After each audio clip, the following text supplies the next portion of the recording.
Recording in progress. Muy bien. Buenas tardes. Estamos en el Seminario de Estudios sobre Narrativa Caballeresca de la Facultad de Filosofía y Letras de la Universidad Nacional Autónoma de México. Me da mucho gusto recibirles en esta tarde, darles la bienvenida y agradecerles que estén aquí presentes para la primera sesión del seminario después de la toma de la facultad, la gran cuarentena y la pandemia. Muchos de nosotros no nos habíamos visto hacía muchísimos años, no sé si muchísimos, pero al menos 3 años.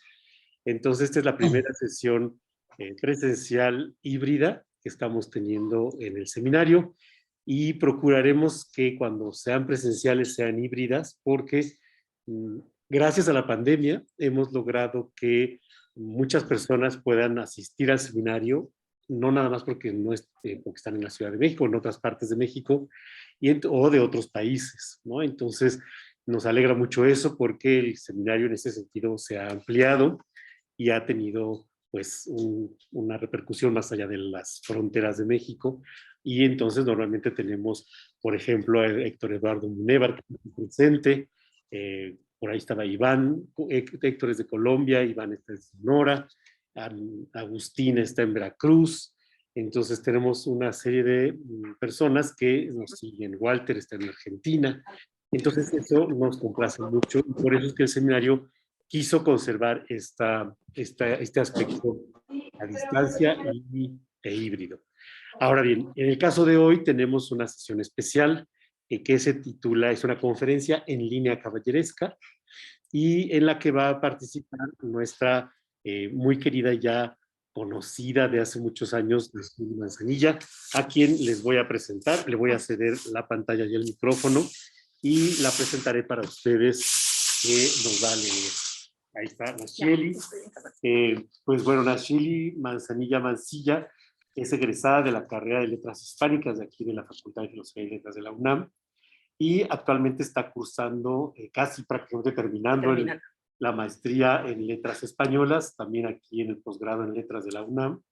Y además, bueno, hizo una tesis de licenciatura sobre el libro El Caballero Cifar, en el que trabajó especialmente la figura de Grima, muy interesante, y que, bueno, pues siempre es muy, muy rico poder hablar de estos temas que siempre nos traen preguntas y muchos temas para seguir trabajando.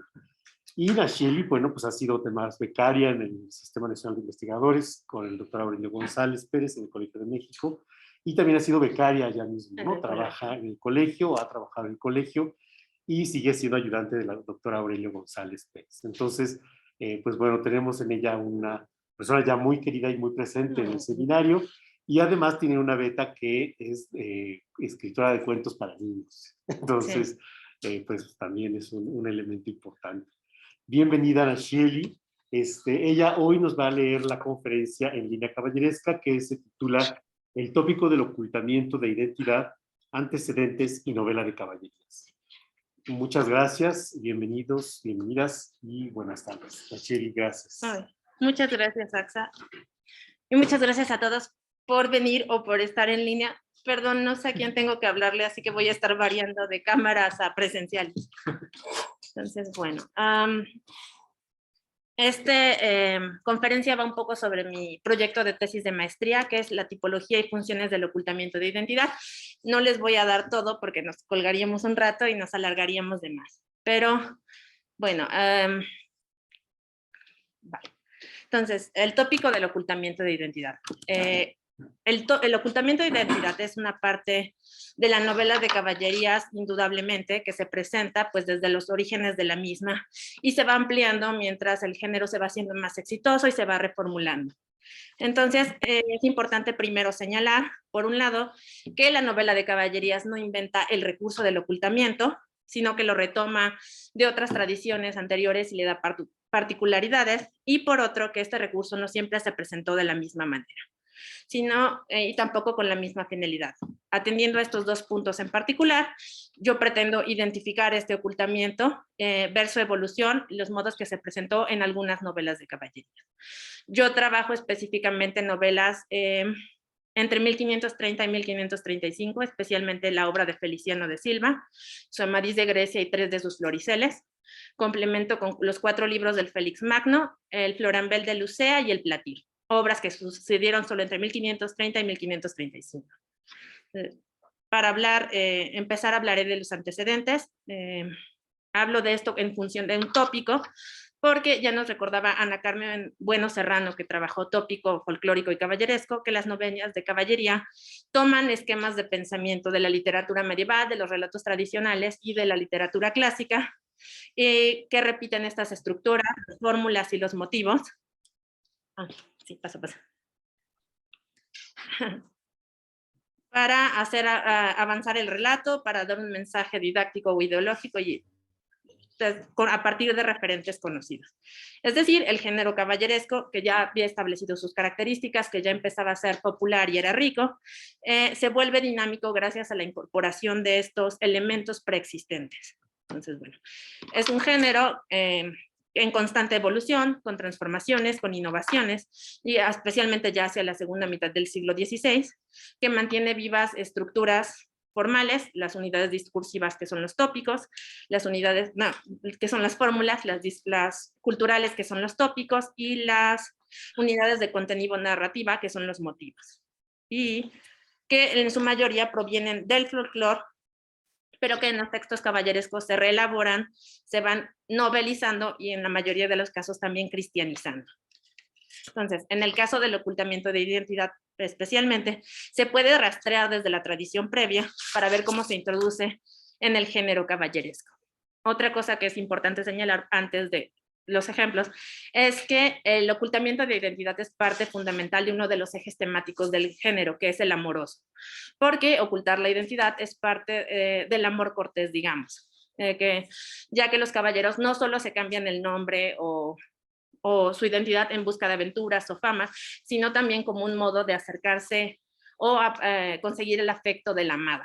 Entonces, para vivir los amores, el caballero tenía que recurrir a la discreción y tener encuentros principalmente secretos. De hecho, el amor secreto aparece en casi todas las novelas de caballerías. Los amantes solo se pueden ver en secretos, apoyando sus encuentros por ciertos personajes o ciertas situaciones. Entonces, se amparan por disfraces, por la oscuridad o por mediadores. Entonces, bueno.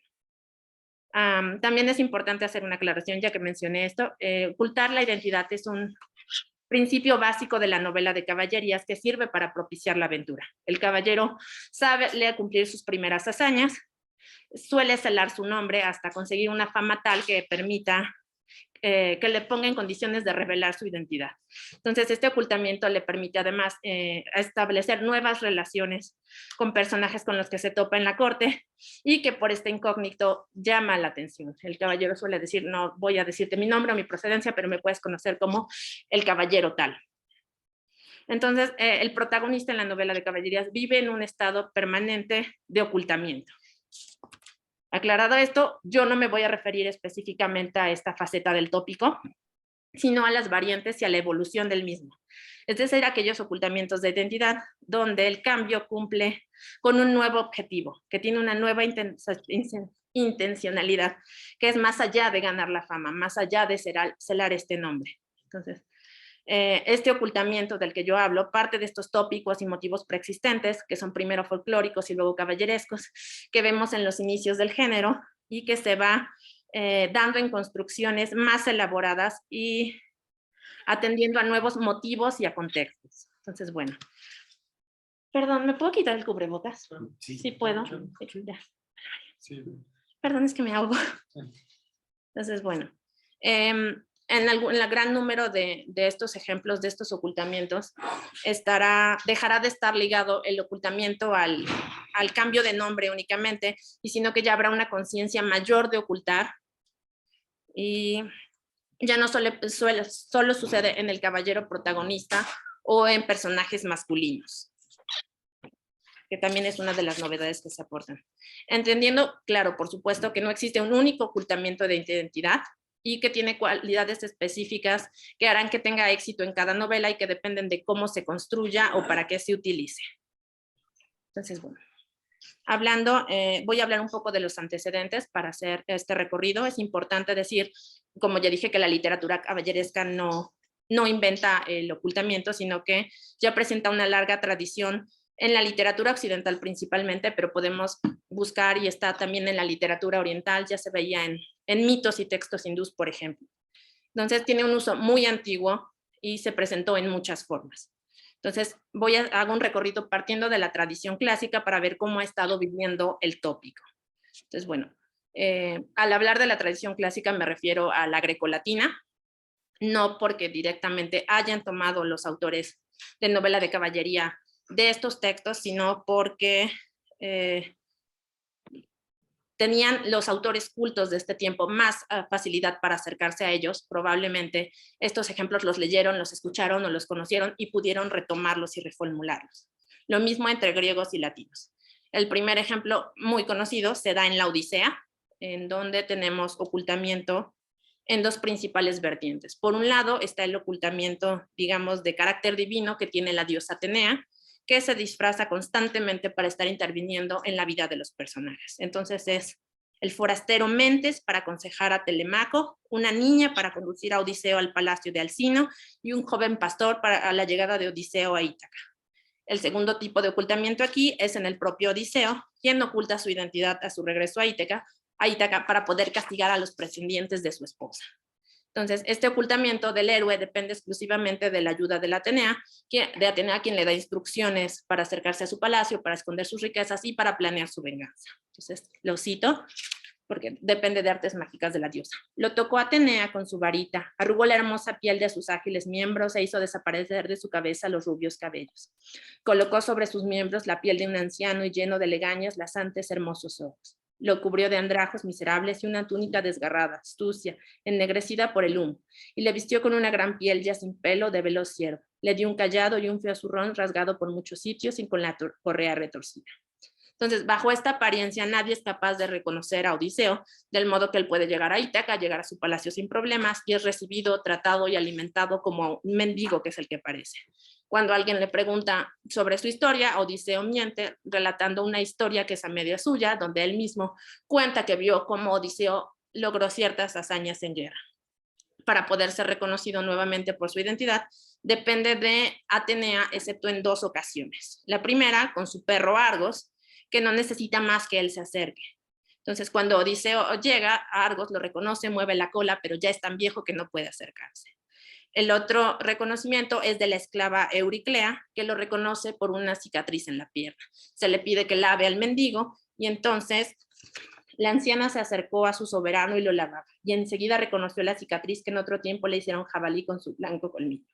Sin duda eres Odiseo, hijo mío. No te había reconocido antes de ahora hasta tocar a todo mi señor. Entonces, bueno, estas dos son los únicos en donde no dependen de la experiencia de Odiseo.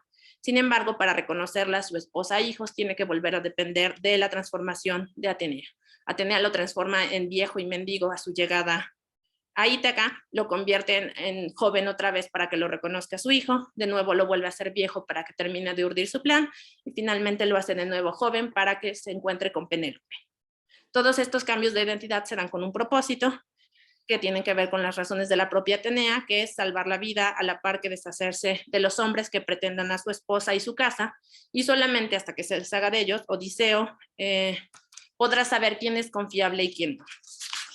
Bueno, ligada a esta misma historia de la Odisea está el famoso episodio del caballo de Troya, que es llamativo porque también es un ocultamiento de identidad, pero es colectivo. Entonces, nuevamente esta artimaña se hace con ayuda de la diosa Atenea, quien planea la emboscada junto a Odiseo. Este se narra, aunque se da menciones en la Odisea, se narra principalmente en la Eneida.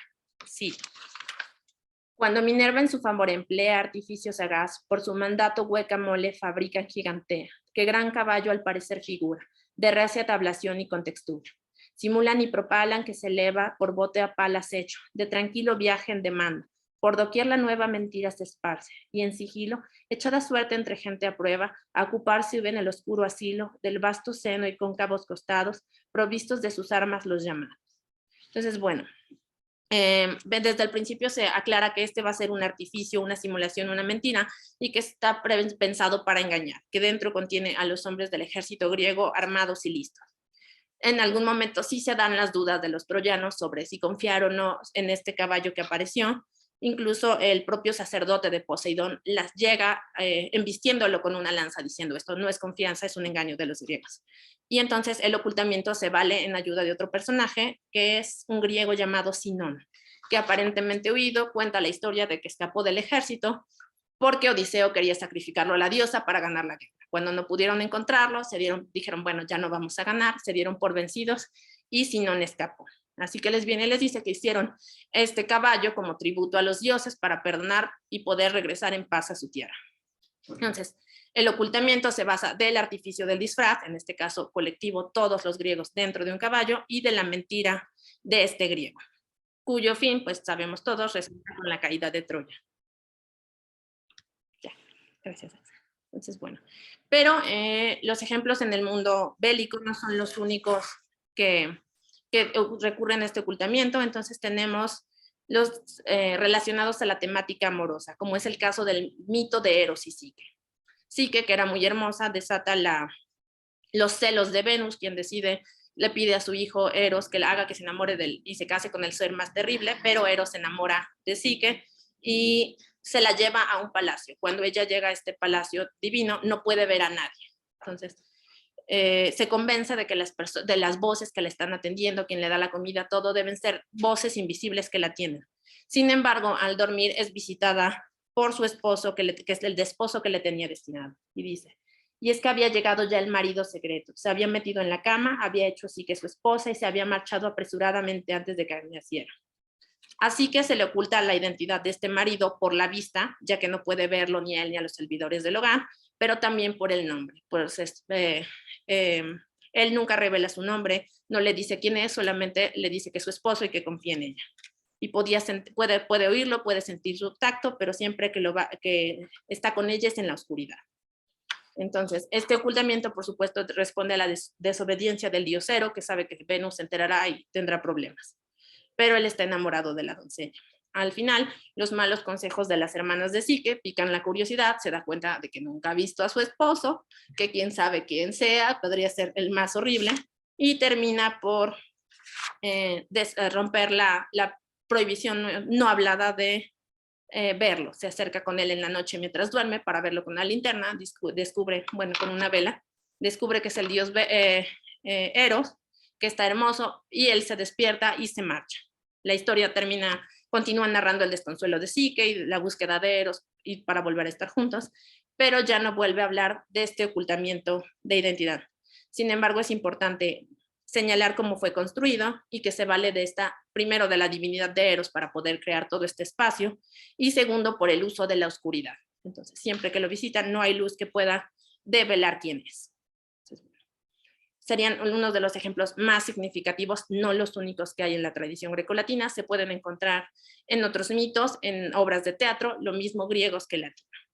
Luego este recurso pasa a la tradición medieval, específicamente hablaré de la tradición medieval hispánica, porque novelas hispánicas sí, pero en vemos que ya no llega a tener la misma fuerza o la misma diversidad que vamos a ver después en el Siglo de Oro, por ejemplo. Sin embargo, no desaparece totalmente. Entonces, algunos casos emblemáticos serían, por ejemplo, en los milagros de Nuestra Señora de Berceo ya aparece el ocultamiento como un recurso exitoso. Entonces, en el monje embriagado se ve como el diablo oculta su identidad, convirtiéndose en un toro, al fin de evitar la llegada de un monje a la iglesia. Entonces, bueno, cito. En figura de toro, que es escalentado, cavando con los pies el cejo demudado, con pierna conadura, sanoso e irado, parósele delante el traidor probado. Este mismo cambio de identidad se vuelve a dar adelante con el diablo ocultándose en figura de un can y luego de un león. Pero siempre la intervención de la Virgen hace que se marche sin develar nunca su figura demoníaca, su identidad. Otro ejemplo más adelante se da en el Romero engañado por el enemigo malo, en donde el diablo oculta su identidad disfrazándose de ángel. Transformóse el falso en ángel verdadero. ¿Quién es Sode, señor? Dízole el Romero. Recudió él, yo soy Jacobo, hijo de Zebedeo. Sépaslo bien, amigo, andas en devaneo. Semaje que no habes de salvarte deseo. En este caso, el diablo se vale de su cambio de identidad, de esta transformación física, pero también de sus palabras, pues toma otro nombre y le cuenta una falsa historia. Claro está, esto tiene mucho que ver que ya existía una larga tradición que liga al diablo con el engaño, con el juego de apariencias y con la trampa. Perseo se vale de esto para lograr su objetivo en los milagros, la confrontación siempre entre el enemigo y la Virgen, entre lo diabólico y la salvación. Y recordarnos, por supuesto, que la Virgen es más poderosa y es redentora. Aunque, bueno, este mismo tendencia al diablo con los engaños se ve después en el libro del caballero Sifar, la historia del caballero atrevido y en las aventuras de Roboán en las ínsulas dotadas. Entonces aparece nuevamente el diablo convertido ahora en mujer y tentando. En el primer caso, la dueña de un reino encantado se lleva bajo al lago al caballero, lo tienta, le impone una prohibición de no acercarse a ninguna otra mujer. Cuando viola esta regla, se acaba el matrimonio, se acaba el reino encantado y entonces se revela nuevamente esta identidad. Es la de un diablo muy feo y mucho espantable que tenía los brazos sobre los condes, se semejaba que los sacaba los corazones, se los comía. Así termina saliendo de este reino y salvándose de este diablo. Por su parte, en el relato de las ínsulas dotadas, llega Roboán al reino maravilloso y se presenta el diablo oculto en forma de mujer, que incita al caballero a transgredir nuevamente las reglas impuestas por la mujer con la que se ha casado, la emperatriz nobleza. Se encuentra con esta mujer 3 veces, le pide 3 deseos que no debería pedir y termina siendo expulsado. Se explica siempre de esta mujer que era aquel maldito diablo que le engañó las otras 2 veces, se parósela en figura de mujer muy hermosa, mucho más que las otras. No es hasta que Roboán, que ha caído en la tentación y ha violado estas reglas, sale del reino y vuelve a Tríglida, que se revela la identidad de esta supuesta dueña finalmente para él. Dice, vieron una dueña muy hermosa que se bañaba en una fuente muy hermosa y muy clara en medio del vergel.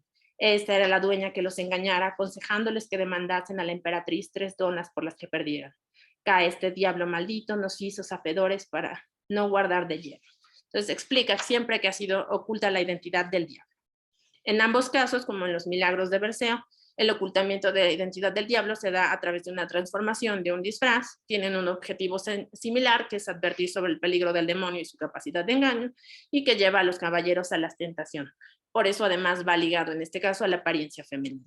Sin embargo, el libro del caballero Sifar no se limita a repetir la tradición del diablo engañador, sino que tiene otro tipo de disfraz, que es el del propio protagonista, que a su llegada al reino de Mentón oculta su pasado, su nombre y su situación familiar. Entonces llega al reino, que está cercado por el rey de Ester, lo hace ocultándose y vistiendo con ropas que no son suyas. Sí. Cuando fue en la mañana, desnudó sus paños el caballero, desnudó los suyos el Ribaldo, vestióse el caballero los paños de Ribaldo, puso una guirnalda de forjas en la cabera, fuese para la hueste. Así sale sin que nadie sepa quién es. Cuando lo encuentra el mayordomo real, pregunta más información y lo único que él dice es: señor, yo soy caballero fijo de algo de luengas tierras. Tras corroborar sus conocimientos en caballería, su buen comportamiento, nadie se lo discute y es bienvenido para ayudar al rey de Mentón. Cuando se le explica nuevamente sobre sus orígenes, él solo dice que es un caballero de las tierras de Indias. Sus grandes hechos continúan, se gana la fama de todos, el agradecimiento, y como él no ha revelado su nombre, solo lo llaman el caballero de Dios, suponiendo que esta es como una señal divina. Se mantiene a cubierto todo el tiempo y cuando el rey ofrece casarlo con su hija, nuevamente hace esta pregunta sobre su identidad. Entonces dice: caballero de Dios, ruego vos que fe debes aquel que vos acá envió, y que me digas ante todos a que esto si sodes fijo de algo o no. Verdad vos digo el Señor, dijo el caballero de Dios, que soy fijo de algo, el fijo de dueña y de caballero lindo. Venides, dijo el rey, de sangre real. Cayó el caballero y no respuso. No hallades vergüenza, dijo el rey. Decidlo, dijo el caballero. Señor, vergüenza grande sería a ninguno en decir que venía de sangre de reyes andando así pobre como yo ando. Casi lo fuese, habilitaría y deshonraría así. Entonces, de nuevo, dice que viene de caballeros, que tuvo padres dignos, pero no revelan más. Se da el matrimonio con la infanta de Mentón y continúa ocultando su identidad y no llega a consumar su matrimonio con el pretexto de que está saldando un pecado para no tener 2 mujeres a la vez. Sin embargo, cuando vuelve a darse el encuentro con su esposa y con sus hijos, la identidad del caballero puede estar en peligro. La verdadera, sin embargo, el comportamiento ejemplar que tienen tanto él como Grima, su esposa, permiten que no se devele y no pierda la honra. Es hasta la muerte de la reina, la segunda esposa de Cifar, que el ocultamiento de identidad deja de ser necesario, pues el caballero puede reconocer a sus hijos, a su esposa, y bueno, lo hace con el consentimiento de sus vasallos para mostrar su propia ejemplaridad. El ocultamiento de Cifar está construido a partir de la negación de su identidad original, no necesita, salvo en el momento que llegó, no necesita estar cambiando de ropas ni nada por el estilo, y lo hace con el fin de recuperar el lugar real que le correspondía por linaje, pero que se había perdido y que va ganándose, valorándose únicamente por las hazañas guerreras que le llevan a ganar fama. El Cifar es el antecedente de las novelas de caballería y entonces aquí es donde les cuento un poco de las primeras novelas que usaron el ocultamiento. Obviamente no fue uso exclusivo de la materia hispánica, como podemos ver por las apariciones en varias de las versiones del Tristán, en donde ya él recurría a disfraces y ocultamiento.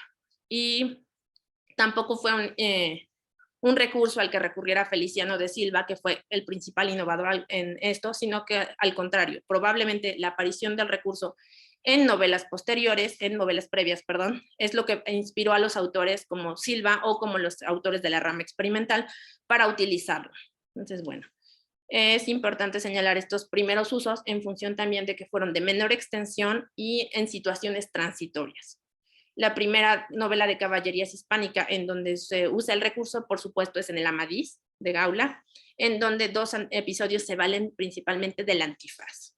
Entonces, en un primer capítulo, Amadís y otros caballeros acompañan a Briolanja con el rey Abiseos y sus hijos. Todos van armados, se prevé una batalla y aparece este antifaz cubriendo a Briolanja. Entonces, bueno, sí. Y luego se armaron de todas sus armas, solamente elevando los rostros y manos en ella, y cabalgando en sus caballos y ellos en sus palafrenes, continuaron su camino hasta la ciudad de Sobradiza, donde fuera de la fallaron al rey Abiseos y sus hijos, con gran compañía de gente, sabiendo ya su venida, los atendía. Todos llegaban a la parte donde Briolanja venía, que a Madrid traía por la rienda. Llamábanla de corazón, teniéndola por su derecha y natural señora.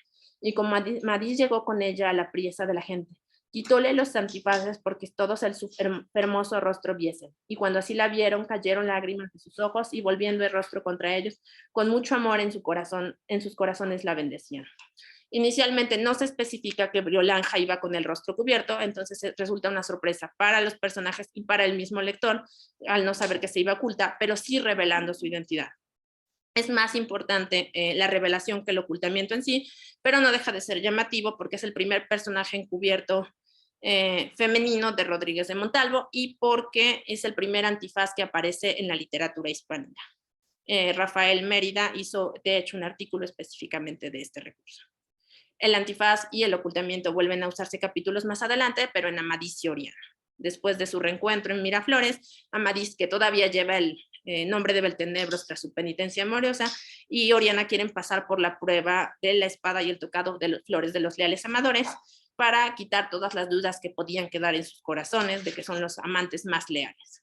Sin embargo, desean no ser reconocidos, así que acuerda Beltenebros que yo vos llevaré tan encubierta y con tanta seguridad del rey vuestro padre, para que conocidos no seamos, que es como si fuésemos delante de la más extraña gente que nos ninguno conocimiento no tuviese.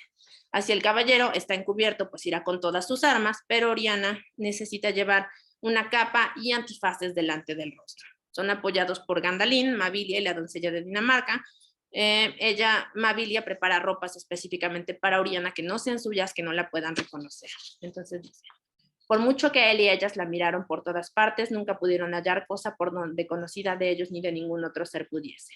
Oculta su identidad por estos disfraces, pueden triunfar en la prueba sin ser reconocidos, incluso recibir alabanza de los padres de Oriana, los reyes, demostrando así el uso del ocultamiento en una prueba que podría considerarse de carácter bélico, pues tiene que lograrse algo, sin embargo, de temática amorosa, pues es sobre amadores.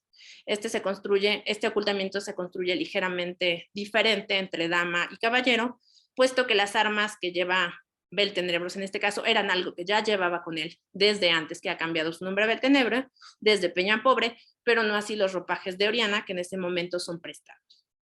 A este recurso también se recurre en el Parmelín de Olivia, de nuevo usando el cambio de ropas a modo de disfraz. pero en estas circunstancias y duración diferente. Palmerín ha caído en territorio de moro y está dispuesto a sobrevivir usando su ingenio. Entonces se encuentra con un caballero moro, es reconocido como cristiano y Palmerín termina matándolo para no quedar cautivo. Luego considera sus posibilidades y se decide, cito, porque no sabía hablar el algarabía, aunque algo entendía, acordó de hacerse mudo y jamás hablar, porque no conociesen que era cristiano, y así se podría mejor librar. Le tomó una ropa que aquel moro que mató trayá, vestióla y dejó la suya. Entonces, así como lo hizo antes Amadís, el héroe utiliza un disfraz para no ser reconocido, pero en este caso se vale también de la palabra, o más bien de la ausencia de la misma, para que no lo delate esto. No se da una descripción específica de la vestimenta que Palmerín ha tomado, sin embargo, se sabe que es exitosa porque nadie lo reconoce como cristiano, se hace amigo de muchos que va encontrando el camino y aunque la mayoría lamentan su mudez, considerándola un castigo, es bien recibido por su bondad y por ser un buen caballero. Cuando más adelante se pide un caballero para defender a Alcidiana, que es acusada falsamente de la muerte de Hernania, Palmerín olvida que él no hablaba, y entonces no se le acordó que no había de hablar, y como él sabía ya la lengua de los moros, dijo en voz alta. Aunque el silencio había jugado un papel importante, en este momento que Palmerín ya conoce la lengua, entonces se vale ahora de este conocimiento para seguir manteniendo su disfraz. Para poner fin al ocultamiento de identidad, el héroe tiene que dejar la tierra mora, va acompañado de las naves que el soldán envía a Constantinopla y que en el que está fingiendo él es un aliado y que va a pelear. Y finalmente, cuando una tormenta desvía su nave, él confiesa su identidad a Olorique. Dice, mi buen señor Olorique, ya no es tiempo de negaros la verdad de toda mi facienda. Sabed que yo soy cristiano y estoy en mi tierra propia, que es el señorío del emperador de Alemania, cuyo vasallo soy yo y en cuya casa yo vivo. Para el caballero moro Olorique, esta verdad no afecta el amor y amistad que ya siente por el personaje, y entonces hacen un intercambio de papeles, pues ahora el caballero moro se vestirá como cristiano. Y dice, así como vos viviste mucho tiempo haciendo vida de moro, así quiero yo hacer por amor de vos vida de cristiano, aunque no sea el corazón. Cambian los papeles, se usa el ocultamiento en este mismo modo, aunque no se especifica el cómo. Solo sabemos que al llegar a la corte alemana se finge primo de Urbanil y se vale del conocimiento de la lengua alemana que le ha enseñado Palmerín. Nuevamente es un disfraz y un uso de la lengua. De mayor complejidad resulta en todo caso el uso que se da en el primaleón, porque la diversidad del ocultamiento de identidad marca un antecedente a lo que veremos en las innovaciones de Feliciano de Silva. Voy a hablar mucho de Feliciano de Silva, perdón. Pues hay un mayor nombre de ocultación, de cambio de nombres y de disfraces. Entonces vemos la evolución principal de este tópico caballeresco de ocultar la identidad para ganar fama, en dos personajes que son el mismo Primaleón y Don Duardos, que salen cada uno de su tierra bajo otro nombre. Primaleón se hace llamar el caballero de la roca partida y mientras Don Duardos el caballero del Cabo. Entonces, bueno, en el segundo bloque narrativo del Primaleón se cuentan las aventuras de estos dos caballeros cuyos caminos se están cruzando sistemáticamente, tanto uno como otro ocultan su nombre para ganar fama, en el camino que pretende al menos Don Duardos inicialmente conquistar a Gridonia. Sin embargo, se cruza en su camino Flérida y cambian las circunstancias, mientras que Primaleón primero sale solamente cazando a Don Duardos y finalmente se entera de que Gridonia está pidiendo su cabeza, le hablan de su belleza y se enamora de ella. Entonces recurre al engaño para poder llegar a la corte, se ofrece como su caballero, le presta sus servicios y le promete la cabeza de Primaleón para poder casarse con ella. Aquí vemos que hay además un constante juego de ambigüedades en el personaje, porque aunque aparece siempre como el caballero de la roca partida, en un episodio aparece el príncipe de Puya, que se desafía con Primaleón y él se hace pasar por sí mismo. Dice, digo vos que yo soy Primaleón, que vos desafío a la batalla. Batallan y cuando se ha logrado su victoria, Primaleón se burla diciéndole, ¿y a quién ha de ser de aquel que creyere que yo soy Primaleón? Dijo él, farto sería de loco. Entonces, nuevamente se está valiendo de su palabra para mantener oculta su identidad, pero esto tiene que suceder en una tierra donde nadie lo conocía, donde nadie lo ha visto antes.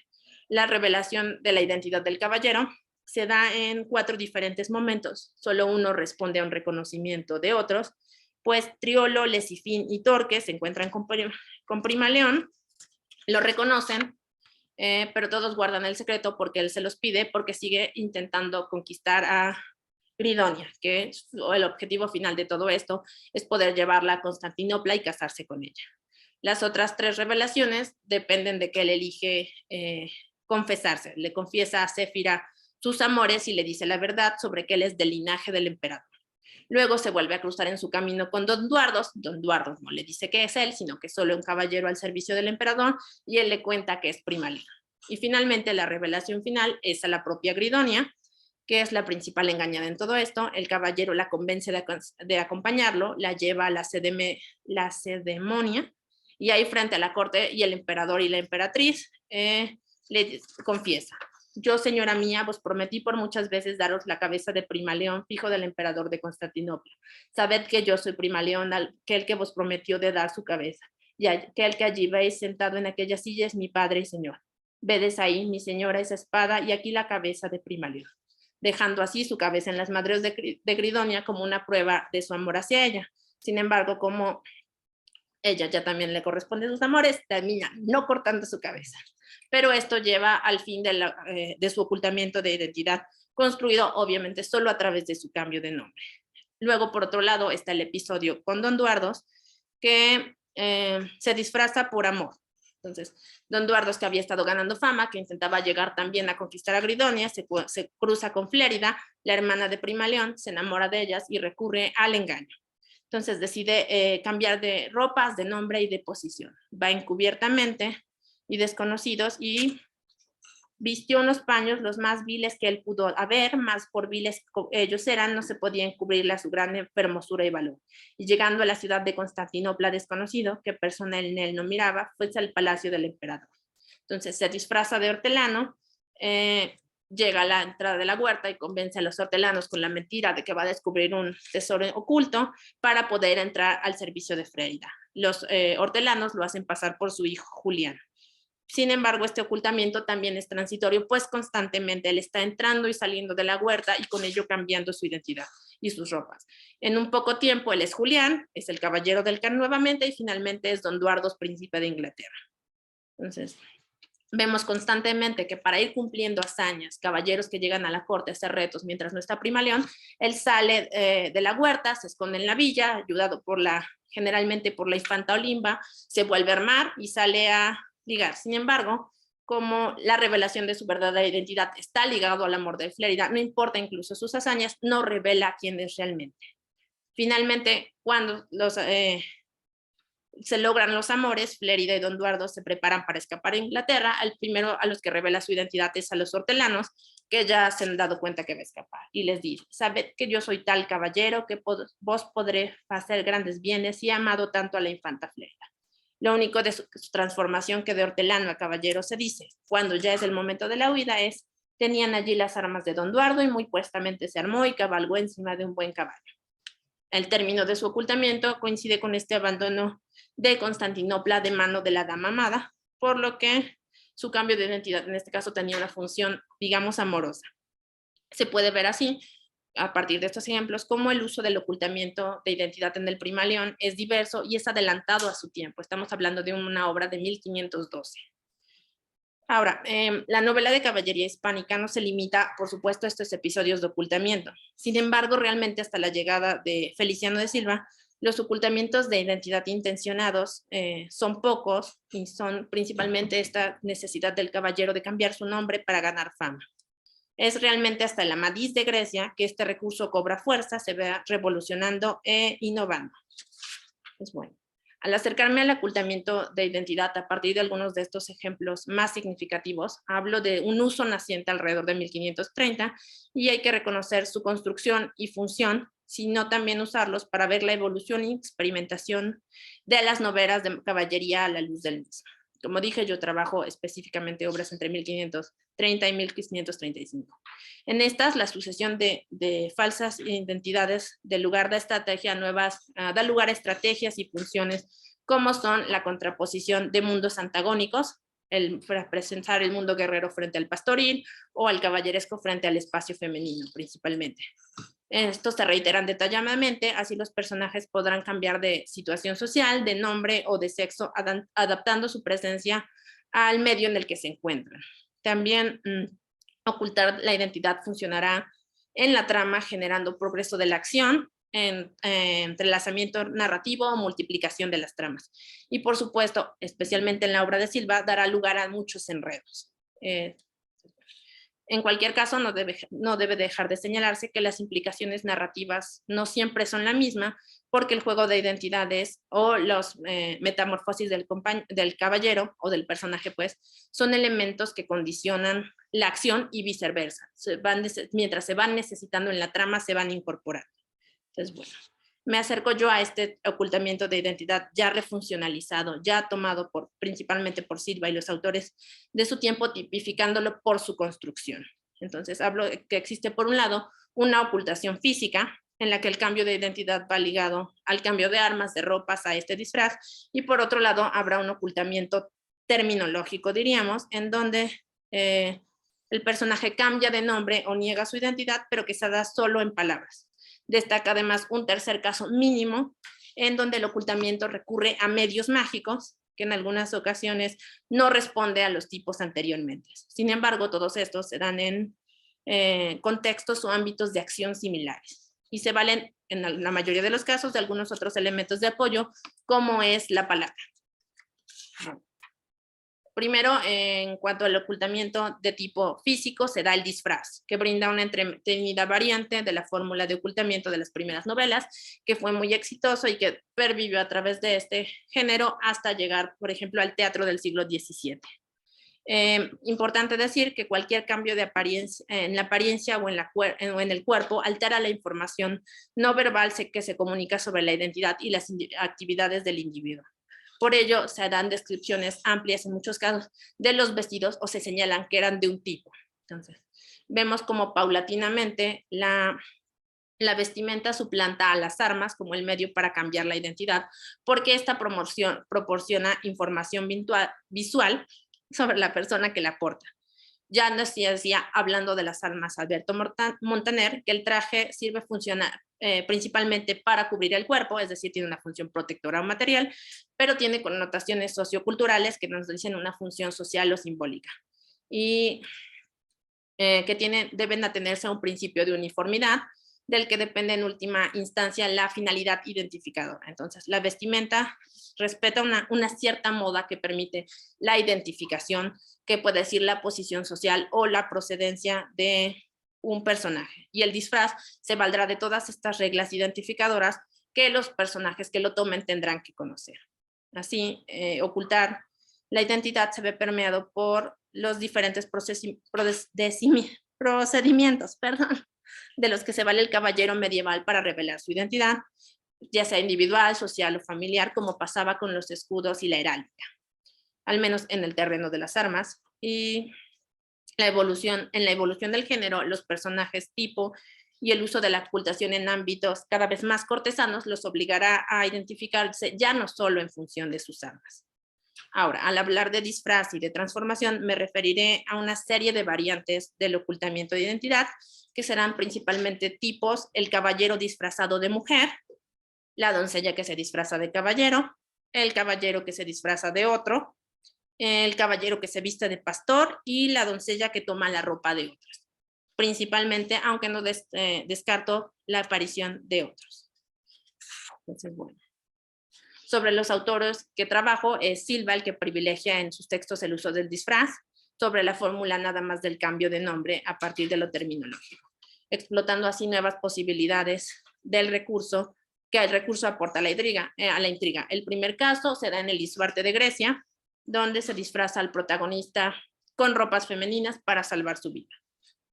Dentro de los tipos de ocultamiento de identidad que se dan por el disfraz, se resaltan dos construcciones, más bien dos perspectivas. Por un lado está el cambio de vestimenta, que permite fácilmente a un caballero no ser conocido o ser tomado por otro, y por el otro lado está el travestismo de género, que permite a los personajes un cambio de sexo, motivo, y que es un motivo especialmente afortunado, con mucho éxito en el público receptor. Así, los caballeros podrán pasar por doncellas y las doncellas por caballeros, creando confusiones y enredos, pero también siendo muy útil para salir de situaciones difíciles. aunque la construcción es similar y depende de las vestimentas, funcionan en circunstancias diferentes y recurren a ellos en forma desigual. Entonces, bueno, el cambio de identidad por medio de la vestimenta es más acercado al tópico caballeresco que implicaba el cambio de armas simplemente. Para la construcción del disfraz, es importante señalar que existen una serie de elementos asociados a esta estrategia, variando el tipo de disfraz acorde a la situación en la que se encuentran los personajes, como habíamos visto ya, por ejemplo, en el caso de Palmerín, que está en tierra de moros, necesita un disfraz de moro. Entonces vemos inicialmente, por ejemplo, el uso del antifaz, que era una prenda que empezó a ser muy común en uso femenino, cubrirse la cara. Andrea podría decir más sobre esto.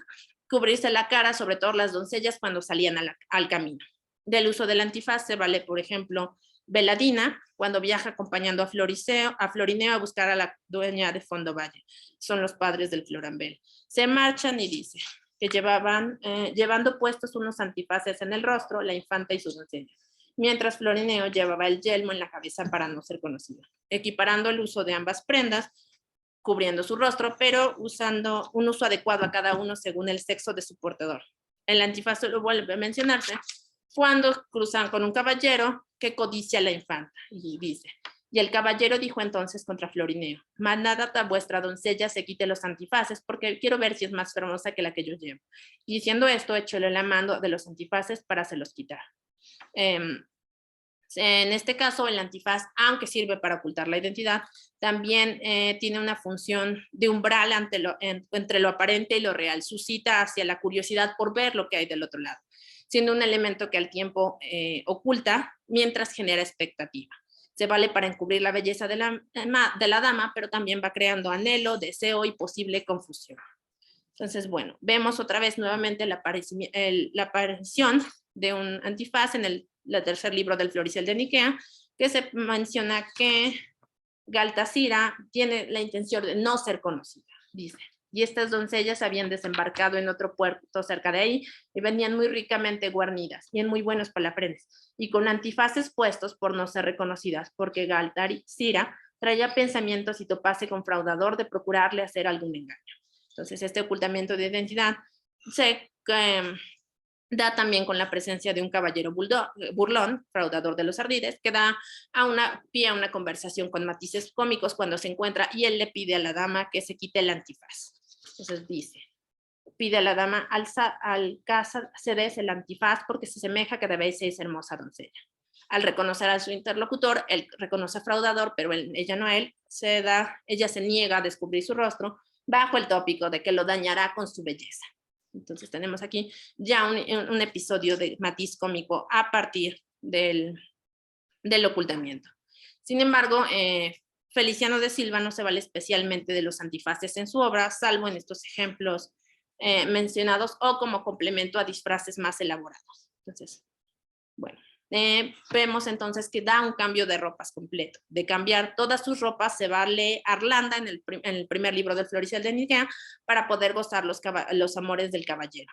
Entonces dice: la princesa, que con poco reposo y mucho cuidado no dormía, viendo la ropa de Silvia y la grande oscuridad de la noche, la vistió y puso sus tocas de la suerte que la pastora las traía, y muy paso, toda temblando, fue para donde don Floriciel estaba.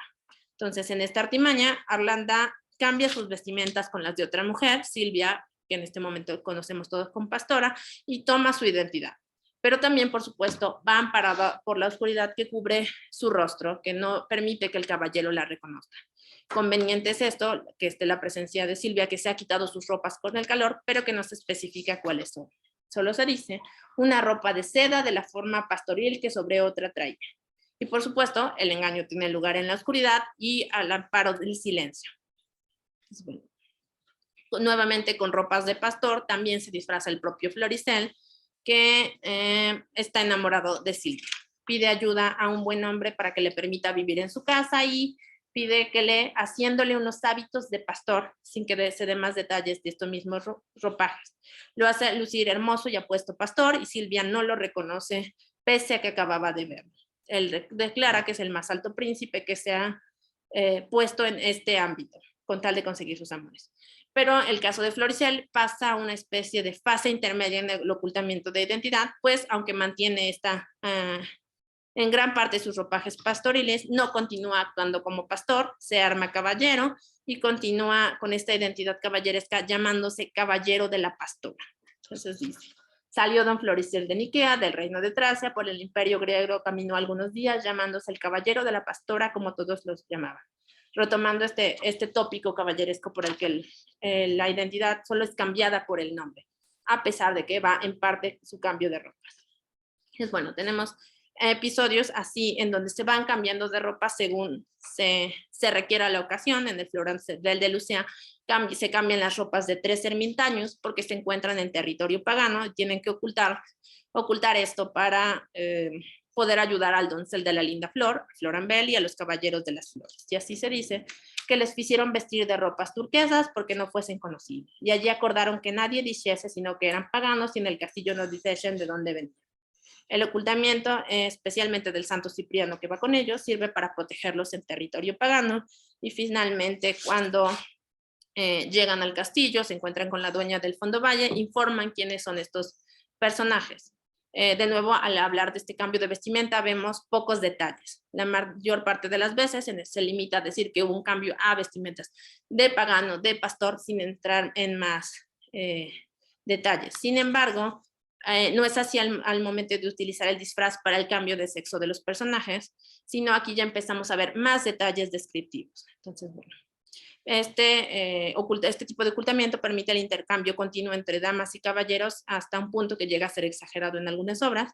Este motivo ya tenía existencia en la literatura, en cuentos de hadas, en la literatura de la India, en la literatura de Irlanda, en tradiciones previas. Es especialmente exitoso y reformulado después para el teatro áureo, y el motivo principal es el de la mujer vestida de hombre, que está presente en varias tradiciones. Entonces, bueno, al utilizar esta variante del ocultamiento, vemos un cambio importante, ya que en general los vestidos marcaban el sexo, como decíamos, la vestimenta daba un lenguaje sobre quién la poseía.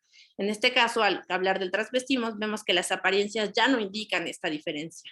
Se descubre que una doncella es un caballero, que un hombre es una doncella, y así ya no es suficiente con el vestir para tener la información.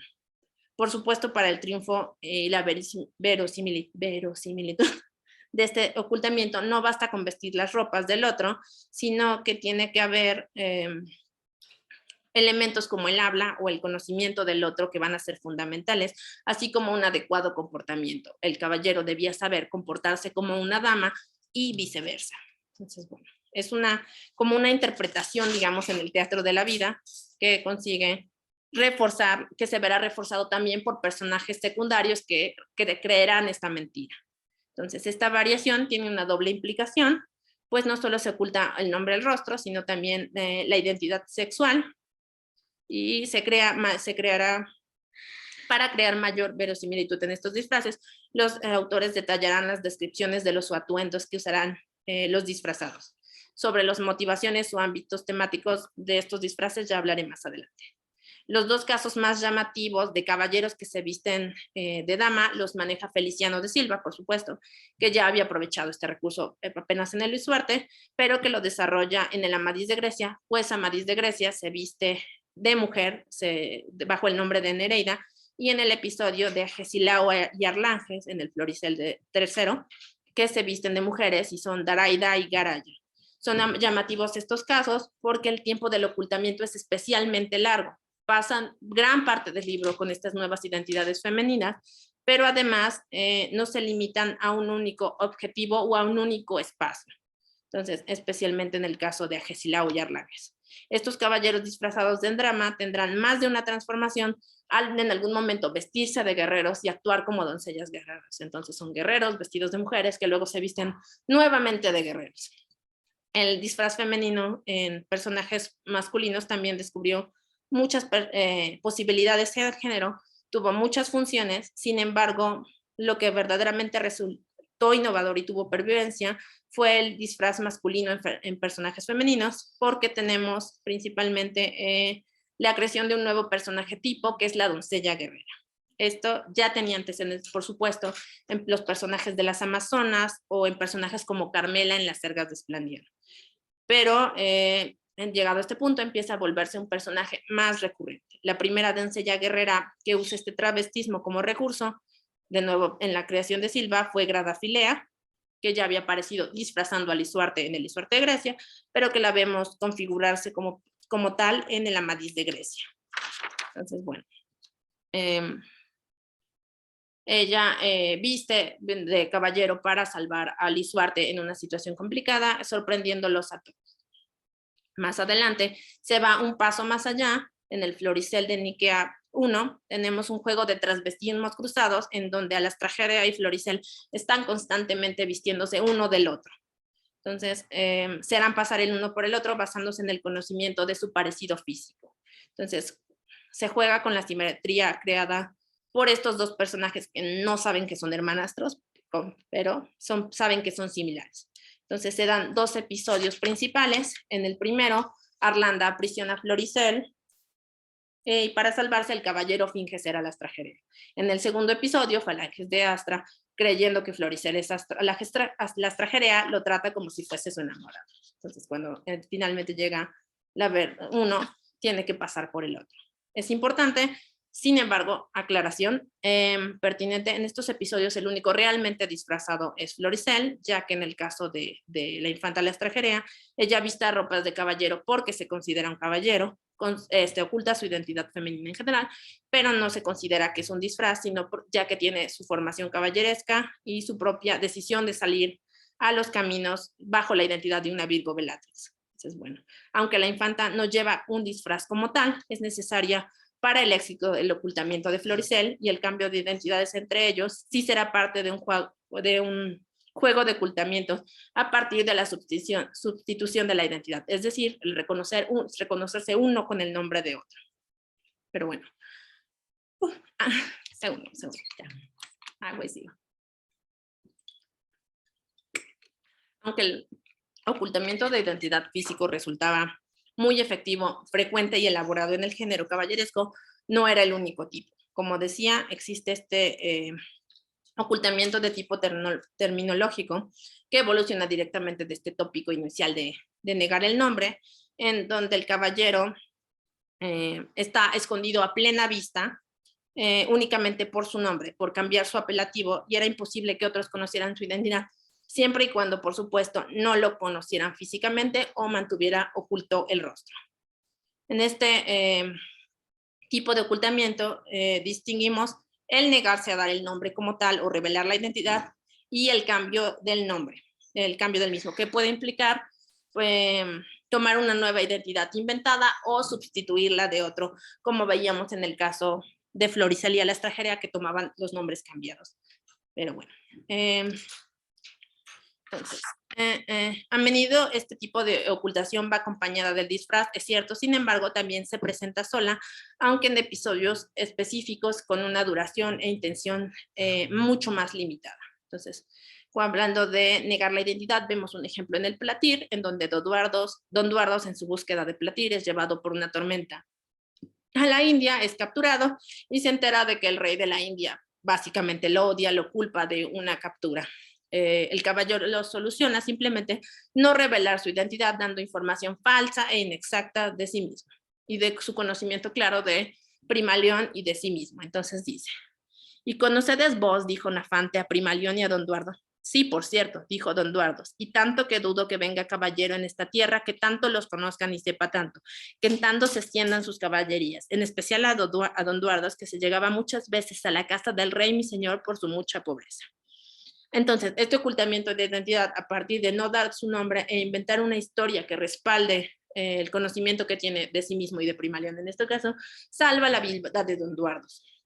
Pues se gana el favor de Nafante, quien lo defenderá ante el rey de la India y evitará que sea aprisionado. Finalmente, es conocido así con el nombre nada más de caballero captivo. Puede escapar después de India, llevándose a la hermana de Nafante con él, incluso en este momento que ya se ha marchado, siguen sin saber que él era Don Duardos.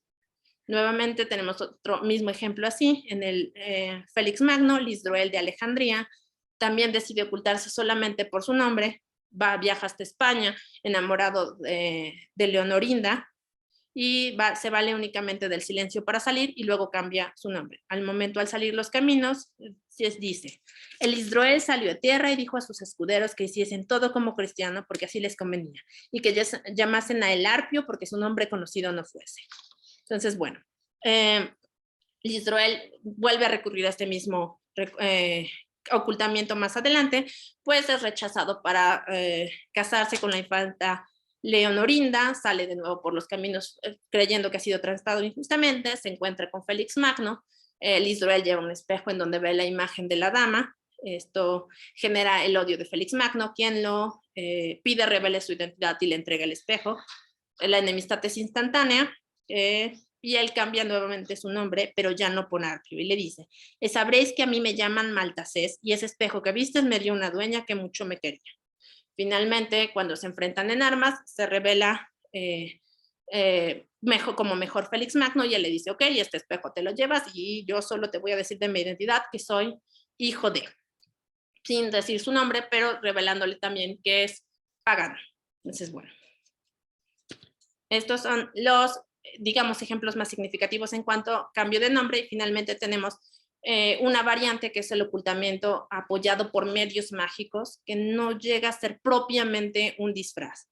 Así vemos que en el Amadís de Grecia, el príncipe de Tracia, enamorado de Nikea, pide a Tisbel de las Artes que lo convierta en Amadís de Grecia para que Nikea corresponda a sus amores. Se vale de las artes mágicas y hace pasar por él. Nuevamente pasa este mismo tipo de cambio en el Platir, donde Parvia se transforma en Triola para yacer con un caballero cuyo nombre ahora olvidé, perdón. Se baña con unas aguas encantadas y da la apariencia de que ella es Triola. El asunto es que lo único que tiene que hacer es no hablar porque no cambia su voz. Entonces, tenemos estos casos muy específicos de ocultamiento por medios mágicos. Ahora, finalmente, como decía, esto sucede en determinados ámbitos de acción, ya para ir cerrando, que son principalmente, bueno, contextos, que son principalmente el guerrero y el amoroso. Por un lado, los caballeros cambiarán su identidad por motivos guerreros, ya sea para infiltrarse entre los enemigos, para llegar a un castillo, o para pasar un mensaje ante otras tropas. Veremos, por ejemplo, muy frecuentemente en el Félix Magno, visten a un caballero disfrazándole de turco, aprovechando su conocimiento de la lengua, llega al castillo, pide abrir las puertas y son invadidos por los cristianos. Y por otro lado tenemos el ocultamiento en función de lo amoroso, que es, por ejemplo, claramente el ejemplo de Amadís de Grecia, que enamorado de Nikea se disfraza de mujer para poder entrar en el castillo y estar al servicio de la dama hasta que de algún modo pueda confesarle sus amores. Esto se repite con Floricial vistiéndose de pastor para acompañar a Silvia, y veremos a Florinda en el Platir vestirse de caballero porque está capturado su amado, que es Platir, y quiere ir a recuperarlo. Son principalmente estos ámbitos de acción, pero constantemente también veremos que se están cruzando. Entonces, se habrán vestido por amores y volverán a cambiarse en algún momento por motivos guerreros, y se estarán mezclando. Entonces sería lo principal. Ya para cerrar, como digo, el recurso funciona para diferentes estrategias narrativas, principalmente con esta función de introducir a personajes a mundos que les son ajenos, pero también se aprovechará mucho en función de los enredos, del humor, y para dar verosimilitud a episodios, que personajes femeninos principalmente no podrían salir a los caminos sin la necesidad de estos disfraces. Entonces, bueno, para cerrar, sí, ya, agradezco principalmente la atención, y bueno, hablo yo de este ocultamiento como un tópico, porque en sus inicios se presenta con un tópico, pero irá, dependiendo del ángulo desde lo vayamos enfocando, estudiando, también funciona en algún momento como motivo generador de la acción. Entonces, se presenta principalmente a través de Feliciano de Silva, reformulando, implicando que el género, para ser exitoso, necesitaba de nuevos elementos innovadores que fueran atrayendo la atención del público. Entonces, este recurso especialmente tiene una función, se me olvidó la palabra, tiene estrategias y funciones a fin de adaptarse a las obras de su tiempo. Entonces, bueno, no implica que sea lo único que hay en el corpus este momento entre 1530 y 1535, sino que es un antecedente en donde se puede empezar a rastrear estos nuevos usos y que los autores de la rama del paradigma experimental, como en El espejo de príncipes, Maribel no me dejará mentir, ya se aprovechan de esto, que esta sucesión de falsas identidades hacen atractivo al género, lo llenan de algo nuevo y hablamos de un punto en que el género caballeresco necesita renovarse, refuncionalizarse, morir. Entonces, bueno, para evitar el agotamiento del mismo, introducimos este elemento ya de una larga tradición y le damos una nueva función. Y ya, sería todo por mi parte.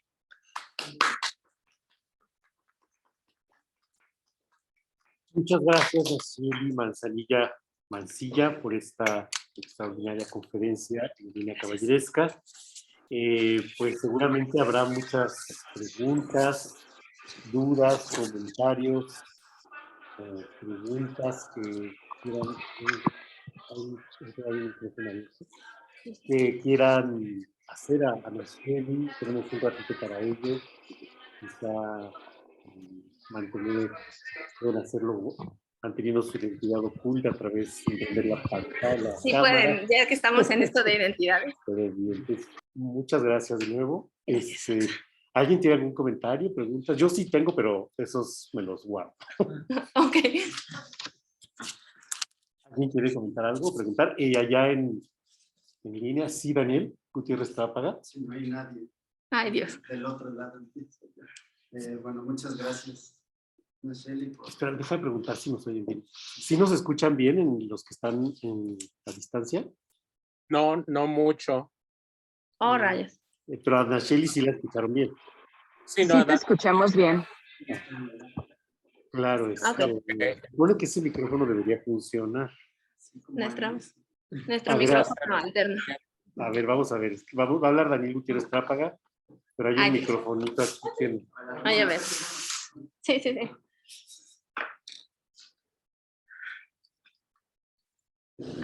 ¿Se oye mejor? Sí, Carlos nos da el visto. Carlos da el visto bueno. Se oye bien. Creo que fue el proyector. Creo que nada más fue el proyector. Sí, sí, sí. Sí, sí. Ok. Bueno, pues muchísimas gracias por este trabajo arduo, ¿no? De una de las cuestiones centrales del género. Y como tal, todos lo vemos, pero siempre es complicado tener una visión panorámica ya tan clara como la que has construido ahorita, ¿no? Pero dada la complejidad y la amplitud del tema, hay algo que mencionaste un par de veces y a mí me da curiosidad si lo has trabajado también con más precisión, así como identificabas la importancia de Feliciano de Silva para hiperbolizar algunos elementos al punto de introducir una innovación que luego está en el género. Lo mencionaste en el caso de Silvia y en algún momento con el Amadís de Grecia, ¿no? El asunto de que los cambios de identidad, no siempre la información al interior de la diégesis es la misma que tiene el lector. Hay veces que sabemos que el caballero está disfrazado, que sabemos que la dama quién es, y no necesariamente esa información se comparte al interior de la diégesis. Sé que está un poco lateral a lo que expusiste hoy, pero quería preguntarte si tienes alguna tendencia o observación general sobre eso a partir de lo que estás trabajando en la tesis, o de plano yo me fui por otro lado. Uy, no, en general no, creo que no. Sí. Sí, creo que te falló, Daniel, no. No me fui por este lado, rama. O sea, es otro tema que... Sí, sí, Pero se podría es que ir saliendo. La revisión que hizo una Shelley es tan amplia que y el tema es Sí, es un reto. no se puede abarcar todo. Entonces, a mí me da curiosidad si también, sabiendo que esto era una parte de la tesis, si habías abarcado este otro asunto. Sí, no. Quedará para No, pero queda para pendientes. No. Gracias, Daniel. Carlos creo que levantó la mano. Carlos Rubio Pacho. Sí, bueno, felicidades, Nayeli, porque sí es un tema arduo y en ese mismo sentido, y a partir de lo que está preguntando Daniel, que no solo pensarlo como en el sentido de para un trabajo más adelante, sino un poco también trabajar en este sentido de delimitar tú mismo en el sentido porque a veces el ocultamiento no necesariamente implica el disfraz. Y diríamos, ¿por qué el ocultamiento? Porque en algunos momentos, y también como lo estaba diciendo Daniel, en la diégesis aparece un caballero vestido de tal manera que ni los personajes ni el lector sabe quién es. Y esa sí sería una clara señal de se oculta, pero no se disfraza, porque en el disfraz diríamos sí sabemos el mecanismo, ¿no? O sea, yo personaje caballero me disfrazo de dama y allí creo que sí se multiplican las posibilidades para escapar de un peligro en el caso, y allí también habría que ver, o supongo que lo estás viendo, que evidentemente hombres y mujeres no se disfrazan por la misma razón, ¿no? O sea, Exacto. finalmente, y creo que pusiste algo muy, muy en claro, la idea de que hay damas que se disfrazan de caballeros que no necesariamente son damas bizarras, que en ese caso no se disfrazan, son damas bizarras. Exacto. O sea, allí las armas sí forman parte de su actuar y allí no es disfraz, ¿no? Incluso a lo mejor en algún caso, y pensaría evidentemente en la más notable que sería Calafia, no está disfrazada. O sea, claramente es una mujer guerrera y por tanto el atuendo es Es parte de. su construcción como personaje, ¿no? Entonces, pensar un poco también este asunto, pues que sí implica precisar muchos detallitos todavía, ¿no? Y que, bueno, llevarlo a Feliciano, porque supongo que más que centrarte en años, es centrarte en Feliciano, ¿no? Principalmente mi autor base es Feliciano, pero aprovecho a sus contemporáneos, básicamente por comparación. Ok, sí, como comparación, porque yo creo que Feliciano mismo daría solamente estudiar el mecanismo en sus obras sería ya más que suficiente, ¿no? Sí. Porque yo creo que él mismo está proponiendo variedades distintas, ¿no? Y ya sí contra todos son la misma cosa. Hasta un autor que es el mismo desaforado y demás, no hace las mismas cosas utilizando el mismo recurso, ¿no? Correcto, lo va cambiando y sí, bueno, ya me hubiera metido hasta el Floricel 4, hubiéramos visto pues sí una variedad mucho más amplia, nada más en un autor. Sí. Sí. Bueno, sería todo. Felicidades. Gracias, Carlos. Gracias, Carlos. ¿Alguien más que quiera hacer un comentario, preguntas, dudas? Sí, María Gutiérrez Padilla. Sí, micrófono. Y luego hay una duda aquí en el chat que después de María. María primero, chat después. ¿Aquí me escuchó? No, creo que acá. Es que se ocultó. Sí. Chat, acá, hasta acá arriba. Sí, acá había una duda, pero creo que, no sé si la duda o María. María primero y luego la duda. ¿Me escuchó? La duda, Marisol. ¿Se escucha, Carlos? Más o menos, sí. Bueno, fuerte y claro, María. Fuerte y claro. Ahora, gracias, Carlos. Carlos, se aprueba. Era el volumen de mi voz. Oye, me surgió la duda. Muchas felicidades, Nacheli, por lo que nos has presentado. Se ve que hay un trabajo con mucha sistematización y que está muy pensado y todo esto. Me quedé con una curiosidad. ¿Hasta qué punto la doncella guerrera como tipo entraría en tu categorización? Te lo pregunto porque mencionaste a Florinda. Ok,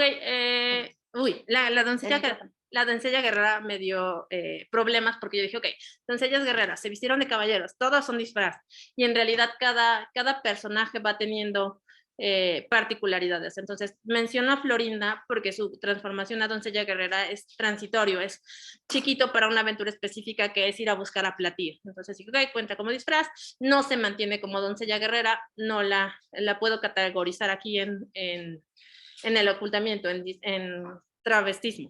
pero por ejemplo me pasó ya en el Floricel con una de las tragedias, como sí, pero tú eres este no es un disfraz, es parte de, entonces hubo que ir personaje por personaje viendo su construcción para decidir si era o no disfraz como tal. Muchas gracias. Nada. Gracias, María. ¿Alguna otra pregunta? Ok, estaba Sí, de Marisol, y luego Andrea ahora ya también. Marisol, no alcanzo a leer. Dice, ¿cómo piensas que impacta este tópico en las novelas que sucedieron después de la caballería? Uy, no sé mucho de novela posterior, pero sí sé, por ejemplo, que impactó mucho el tópico en el teatro que vino después, en el teatro áureo, porque empezamos a tener disfraces, mujeres vestidas de hombre y hombres vestidas de mujeres por todas partes, y que era un recurso que usaban todas las comedias con mucho éxito. Entonces, en general, es algo que siguió perviviendo y que creo que ahora todavía podríamos encontrar en la literatura actual, porque no dejó de utilizarse el ocultamiento de identidad, porque nada más se trata de refuncionalizarlo, de adaptarlo a un nuevo texto para que siga funcionando. O el Quijote. O el Quijote, sí estaba O ahí toda en la el obra Quijote. cervantina, ¿no? Sí, Cervantes supo aprovecharlo muy bien y burlarse también, pero un poco de todo. Gracias, Marisol Candelas. Y la siguiente Es un es mensaje Andrea. de Andrea. Hola, Nashieli, muchas felicidades. Muy interesante el tema. No sé si conozcas esta tesis, creo que te puede servir. La de Estefanía Trujillo. Sí, Andrea, gracias. Es por eso además yo ya no hice solo Feliciano, porque Estefanía Trujillo ya la había hecho antes que yo, pero que me ha servido increíblemente de base para mi tesis. Es como precedente a lo que yo estoy haciendo. Solo que ella solo trabaja disfraz y yo también hablo de ocultamiento en función, como decía, terminológico, nada más cambiar de nombre y esto. Claro. Pero sí. Gracias. Gracias, Andrea. Bueno, yo tengo una pregunta, unas comentarios, preguntas, pero no tantos. Me gusta, ¿dijiste 30 a 35? Sí, 30 a 35. O sea que entraría el Tristán de Leonís de 1534. Sí, podría haber entrado el Tristán de Leonís. Y sobre todo pienso, no tanto por el 34, porque además por la tradición antigua, pero por ahí funcionaría, el ocultamiento de la identidad de Iseo a la hora de, en realidad no es ella, es su criada Brangel, que se mete al lecho del rey Mares, ¿no? En la oscuridad. Está haciendo pasar por Iseo, sí. Entonces hay un asunto ahí interesante, ¿no? Sí. Que bueno, no es Feliciano, es otra cosa. No me quise meter con la tradición del Tristán, lo reconozco. A lo mejor una nota a pie de página. Nota a pie de página, sí tenemos para el Tristán. Exacto. Y luego también quería preguntar, no me acuerdo si hablaste del Palmerín de Olivia, pero sí, no recuerdo si hablaste del caso de, creo que es Polinardas, la chica que le gusta, su dama. Si hablaste de esto cuando hay una, ¿quién es? La mora Zaira, ¿cómo recuerdan? Es que yo no me acuerdo muy bien ahorita. Que se hace pasar por Polinarda para acusarse con él. Sí, lo mencionaste. Sí, no lo mencioné. Ok. No lo mencioné ahorita, pero también tenemos asunto, ¿no? este otro asunto pues como de suplantación, digamos, Exacto, de sustitución de identidad. Claro. Que ya estaba ahí desde antes y que empezamos.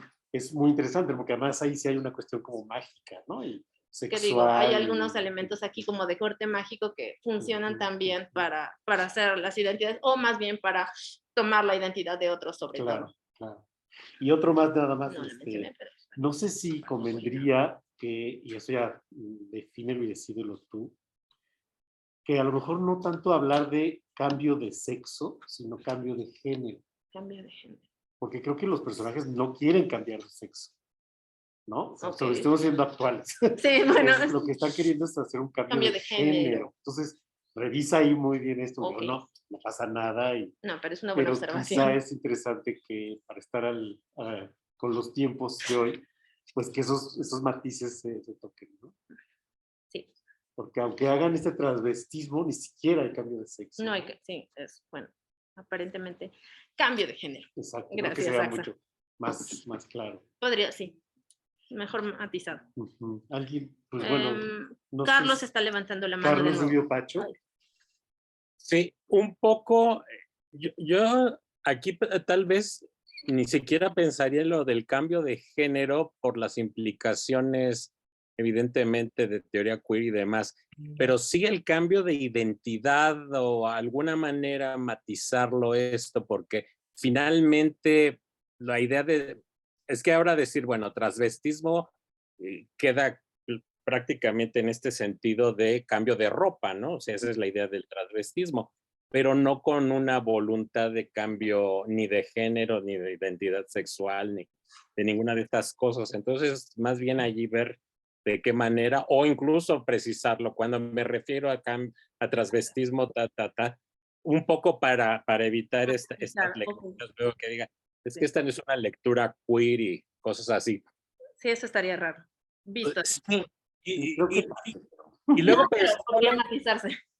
creo que pensando muchas veces en este sentido de que, por ejemplo, el de Alastrajerea y su hermano, que la belleza de ambos es tan infinita que por eso se pueden intercambiar. Entonces allí diríamos como que la idea de la belleza es identitaria y no tiene que ver tanto con la identificación genérica, sexual, etcétera, etcétera. Y bueno, sí, como decías, Axel, en el caso del Tristán, sí, nada más como notita, porque si uno recurre a la tradición francesa, bueno, Tristán se disfraza Se de disfraza muchísimo. mendigo, se disfraza de clérigo, o sea, si uno ve la tradición francesa, hay sí una voluntad de disfrazarse por Tristán, e incluso esto es lo que le permite abrazar a Ginebra y que ella jure, y pues por eso no termine tatemada, ¿no? Porque solamente mi señor y este mendigo me han tocado. Claro, el mendigo disfrazado, pues es una verdad a medias, ¿no?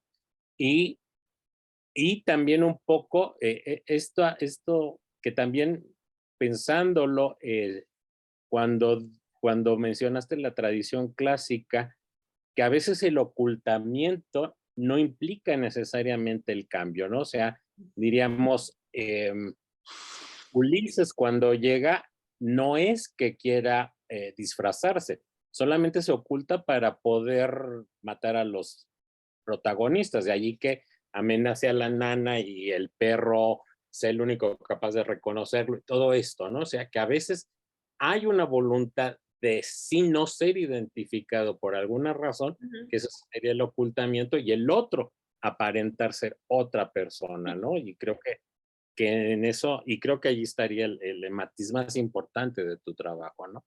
Es decir, no da nada más que no me reconozcan, eso es como diríamos muy grueso y más bien hilando así finito, finito de cuándo me quiero ocultar, cuándo me disfrazo, con qué finalidad y demás. Sí, claro, hay una diferencia de intenciones entre quiero solo no ser visto, quiero no ser conocido, quiero definitivamente disfrazarme y van funcionando diferentes según pues se van necesitando. Pero sí, gracias, Carlos. gracias. Tenemos dos preguntas más acá. Dime tu nombre. Soy Hugo. Hugo. Hugo, sí. Pues yo creo que la clave. Sí. Nuestro micrófono mágico. ¿Ya me escucha bien? ¿Se escucha bien? ¿Escuchan? Hugo. Ok. Creo que la clave, no sé si lo has pensado, la clave está esta cuestión entre las mujeres guerreras y las mujeres que cambian, o sea, que se visten de hombre, poder ir justamente en este concepto de performatividad de Judith Butler, muy hacia cuál es la intención de esta performance, la intención de justamente saberse caballeros y saberse qué es su función, y el trabajo pues de una performance más justamente hacia lo encubierto, hacia por alguna necesidad de la trama encubrirse, de retirar su identidad. Pero creo que esta cuestión como del género performático podría ser como una forma de cómo deslindar como es los papeles como distintos, digo, no porque ellos tuvieran en la cabeza el género performativo, claramente, sino porque justamente nos da como dos factores, ¿no? O sea, dos motivaciones distintas hacia la construcción del género. Sí, gracias, Hugo. Sí, tenemos, sobre todo, digo, en las doncellas guerreras me metieron en dificultades, yo muy confiadamente pensaba que iba a ser fácil, pero tienen diferente intención también, diferente construcción, diferente reconocimiento de sí mismas, como qué tipo de personajes son, de entre yo nada más lo estoy disfrazando y yo soy una guerrera, entonces sí, también tiene que ver con este juego ahí, creo yo, al menos hasta ahí vamos. Daniel, ¿querías comentar algo más? Oh, rayos. Me voy a quedar con la duda de la impertinencia. Vale. ¿Alguien más? ¿Alguna otra pregunta o comentarios?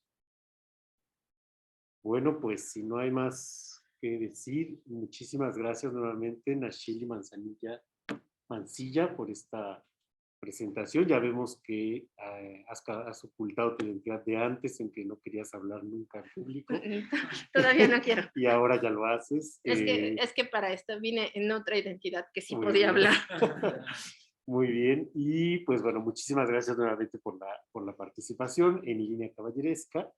Y pues a todos ustedes y quienes participaron a la distancia y quienes vinieron a la facultad para estar aquí en presencia. Lástima que no pudimos traer donas como otras ocasiones, pero En creo que no se realidad vine por eso. permite.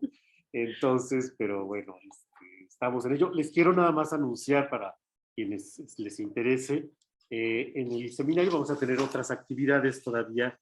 La próxima, el 7 de noviembre, también va a ser en sesión híbrida, la conferencia de Carlos Rubio Pacho, que dará la lección de otoño en este equinoccio, y está el título por anunciarse, pero será por la tarde también. Y luego también tendremos el 11 de noviembre la presentación en línea del libro Caballeros, Damas y Maravillas. Eso será el viernes 11 de noviembre a las 12 del día, y en la cual participarán María José Rodilla León, Alma Mejía y Aurelio Vargas Díaz Toledo.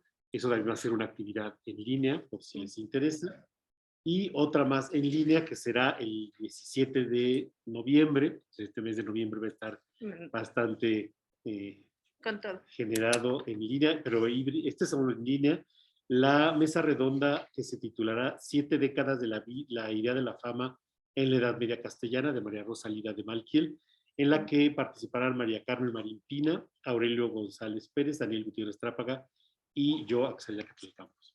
Entonces, bueno, pues nuevamente muchísimas gracias, buenas tardes, y pues si no hay más que decir, comentarios, si alguien faltó de firmar el cuadernillo, lo tenemos aquí, y pues gracias, buenas tardes.